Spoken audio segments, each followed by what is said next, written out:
Hey guys, welcome back to one more Lucca's Fireside Chat. Today's guest, Mr. Moore. Hey, Luca. Good to see you, man. Good to see you too, Mr. How are you Moore. doing? I'm doing great. How about yourself? I'm good. How are your classes going so far this year? My classes are going great, especially my second period. EPF, with the one and only. Stop now. We know we've had some struggles with your fridge. So, dive into that. Oh, goodness. So, all electronic objects now are far more complex than they need to be. And as kind of a warm-up in class, I like to kind of share what's going on in my world just to kind of get students' attention. Yeah. So last year I started talking about this new refrigerator I bought, and I may have spoken about it a little too much. The bottom line, it has now broken multiple times. And in fact, my wife just sent me an email with the updated service call that's going to happen next week to fix it yet again. So, oh boy, the frustration continues. It continues. But when it works, it's cool. Literally, yeah. Oh. All right, so I actually wasn't aware of this. Apparently we learned this last year, but could you dive into about what FDR's Fireside Chat was? Ooh, well, sure. Franklin Delano Roosevelt, president from 1932 to his death in 1945. He made great use of the most popular communications medium of the time, radio, to communicate directly with the American people at the height of the Depression. And the president speaking directly to Americans as they, in his vision, sat around the fire at their home listening to the radio. And he spoke very plainly to them about the challenges of the Great Depression and what he was doing to begin to attack and solve those problems. And it helped get the country through the Great Depression, the greatest challenge we've probably ever faced. And so his use of technology and communications is a model that a lot of presidents could probably do better with. Wow. Now you know a little bit of history behind Fireside Chat. Now we're here. Yeah, here we are. So, he did not have an iPad Fire. No, he did not. So, 21st century. Exactly. So, Mr. Moore, you are, the teacher in charge of the auto club. Kind of. What's your favorite car or your dream car? Oh, Lord. Cars are a passion since I was younger than y'all, for a whole variety of reasons, I think. And so people ask me that a lot, and I don't really have an answer. There are cars that I've owned that I would love to own again. There are cars that I would like to have, but there really isn't one single thing. I've gravitated towards one brand because it's within the realm of possibility of what I, as a public school teacher, can afford. But I think it's more the passion for cars, the camaraderie of people at a Cars and Coffee or my friends in my car club, that really make it so much fun. It's not, the Lamborghini, blah, blah, blah. And to be on point, I really don't like supercars because they're not real. They're not real things. I'm never going to own one. I've driven one or two over the years. I will say, having said all this, a few months ago, just by chance, I had an opportunity to drive beyond just around the parking lot, drive a little bit, a 2016 Ferrari 488 Spider. I really want a 488 Spider. I'm never going to get one, but I really want one. In a way, I never had really wanted a car before. So if there's a dream car, that's it. Okay. Sounds good. All right. So we know that you are a veteran. So you fought in the Gulf War? Yes. Yeah. Talk about that. Ooh. Actually, 33rd anniversary of the ground combat phase of the Gulf War this week. Oh, wow. Yeah, and I've been hearing from some of my old Army buddies. I joined the Army. I was in ROTC in college. I joined the Army sort of as a let's go see what this is like. I spent a bunch of years on active duty as an armor officer, and it was an amazing experience. It's the foundational experience of my life. I learned incredible lessons. I traveled all over the world. At some moments, it was dangerous and challenging, but I met friends for a lifetime, friends that I still am in contact with daily. And so it was a great experience, but the individual pieces of it, some of the individual moments of it, were incredibly challenging, and there's really no other way to put it. And I'm very fortunate. One of the great pieces of pride that I've taken in my life is that I brought all of my soldiers from Desert Storm home. You know, it's not what we did; it's that we all made it, and that was big. That was big. Wow. Well, thank you for your service. Oh, you're welcome. It was my pleasure and my great and a great adventure. Absolutely. Not for everybody, but for some. All right. So, what's your controversial historical opinion? Ooh. Wow. I'm pretty mainstream on stuff. History's gotten difficult because we have, in the last 30 or 40 years, looked at the past through a different lens, a lens of gender, a lens of race, a lens of equality, and that makes it difficult to continue to consider even founding fathers in the same way. One of the stories that I tell in my class, George Washington, who I think is one of the is maybe the greatest president because he established so much of what became the presidency. In the aftermath of the Battle of Yorktown, when he commanded the army in the Revolutionary War, it's the height of American victory. We've beaten the British. We've won the war. And soon-to-be President Washington is riding around the battlefield on his horse, looking for some of his slaves who had escaped to the British. So how do you balance that out? George Washington, founder of the nation, wandering around a battlefield looking for his escaped slaves. So I guess it's not really a controversial opinion. It's the challenge of reconsidering the past without breaking it, without just deciding they're all awful and there's nothing you can do. How do you balance that out? I think we try to do that in a lot of our history classes with some success, but it's a challenge. Wow. Okay. We've asked this question to Ms. Summers, and it only feels fair to ask it to you. Least favorite teacher? To the camera.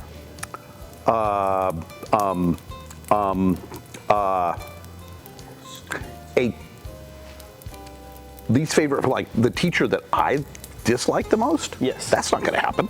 I love them all. They're all amazing. The staff at this school is nothing short of astounding.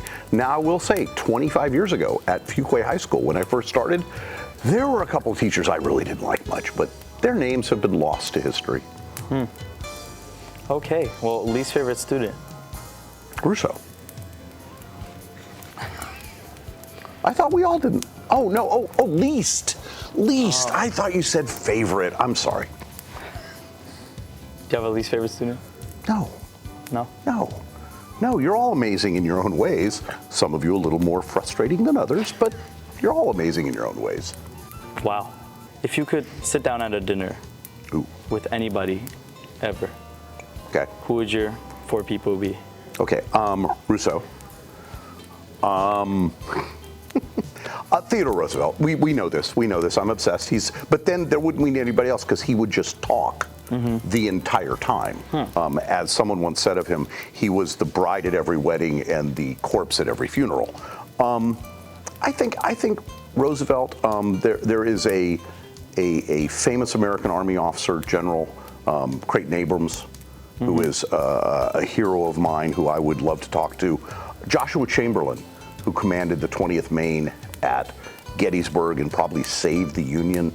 A great man. I think that would be one. And then, someone like a Dorothea Dix or a woman from the reform movements of the 1840s to talk about how, with no power, no political authority, not the ability to vote, they did things that really changed history with no leverage. And how do you do that? So it'd be an odd dinner. I'm not sure. Cheeseburgers, I'm not sure. But so tonight we have a big basketball game. We do. Who's taking it? Well, I don't see. I mean, predictions like that are dangerous, particularly when you're close, because you don't want to jinx things. And 15-0, 16-0, you got to figure out how to do it again and not get complacent. But I know we've got great coaches and we got great players. So I think both teams will win, and I think they will both do real well moving into the state playoffs. But it's a grind, and you can't relax. And I know they know that. So I'd say everybody wins. Will you be here tonight? My wife, possible. We'll cross our fingers. I don't control all of my calendar, as you can imagine. Rusha will be reporting today, so I look forward to it. I'll look forward to it. I watch it online sometimes. I follow it on Twitter. Yeah. All right. Thoughts on Taylor Swift? Wow, what an incredibly talented, successful person.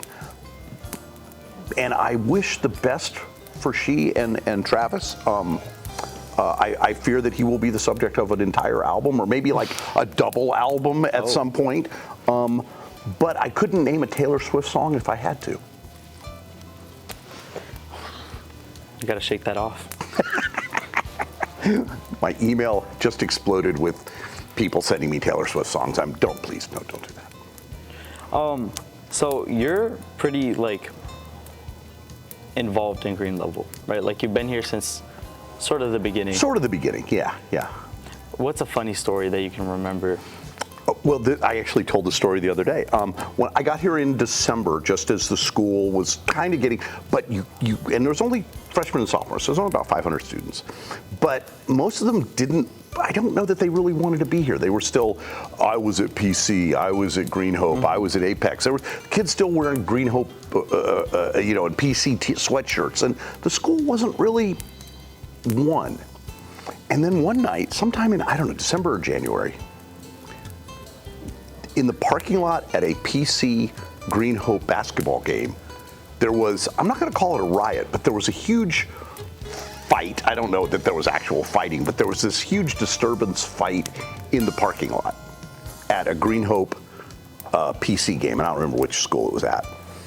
And the next day, I got this sense from all the Green Hope students, they're a bunch of idiots. That wasn't us. I'm glad it wasn't us. And at that moment, I thought the school started to come together and have its own identity rather than being a collection of people from other schools. And I don't know, other people may remember that differently, but I remember seeing that happen. And unfortunately, like a month later, we went home on COVID. So, but that's a good Green Level kind of origin story. Wow. Now you know. Or, well, my memory of it. May not have actually happened. I may have made it up. It happens. Wow. You got me kind of stuck here, Mr. Moore. I really don't know. Have any other questions? Want to tell us any wild high school stories? High school stories. The great thing about my wild high school stories is that there are no TikTok, Instagram. It's all just stories that me and a few of my friends know and never tell. It won't live out on the internet for millennia, as you all struggle with. I don't envy you that in any way. I'm glad my high school stupidity is just in the ether of the past. I just said ether of the past. Yeah. Well, I ran out of questions. We're sure you got questions? All right. Top 5 people in history of all time. Who and why? Oh, Lord. We'll be here for hours. I think it's more important to think of moments in history. I think of and I'll turn your question around. I think the most amazing, most important moment in the last 150 years was the harnessment of nuclear energy in 1945. The government ran it carefully. It was a top secret program, and nuclear energy has been controlled carefully ever since then, to the extent that the United States within could, and even in the world, there are conventions and treaties, and AI may be as important, powerful, probably is a change, a development, and yet has been developed by private industry, for profit, with no government regulation. So rather than look back to history, I would look forward and use the lessons of history to say, that's a little troubling to me.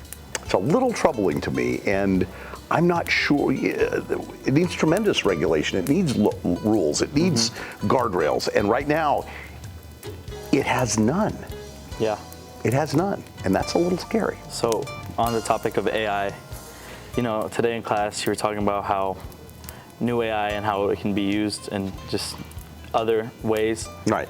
When do you think, if it's going to happen, when AI takes over and it's just When does Skynet achieve self-awareness? Yeah.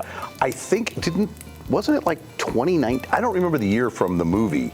I would like to think that the humans are smart enough to keep out ahead of that and build those guardrails in, but we'll see.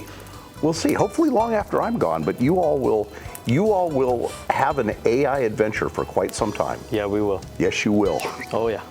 Oh yeah. And it won't just be ChatGPT in your homework. Thoughts on cheating? Students are going to take a path that they perceive leads to success. And right now there are some paths that are inappropriate. And I think our students are smart enough to kind of generally know where those lines are, but I think there are students who are choosing to step over those lines, and sometimes it's because they have too much homework, too many classes, and sometimes it's sloth. It's hard to keep on top of, and it's something that a lot of teachers are concerned about and think about and talk about, but at the same time, you're just using the world that you've been handed. It's not that students are inherently bad or wrong or cheaters. This is the world you live in. It's a tool to use. What we as educators have to do is figure out how to rebuild this sandbox. Thank you so much, Mr. Moore. Oh, you're welcome. Great Thanks, pleasure. guys. Great pleasure. Thanks, guys. No, I appreciate Lots of fun. Appreciate it. Do you have any message to all green level? Go Gators. Go Gators. Don't forget to sign up for Connectivity, guys.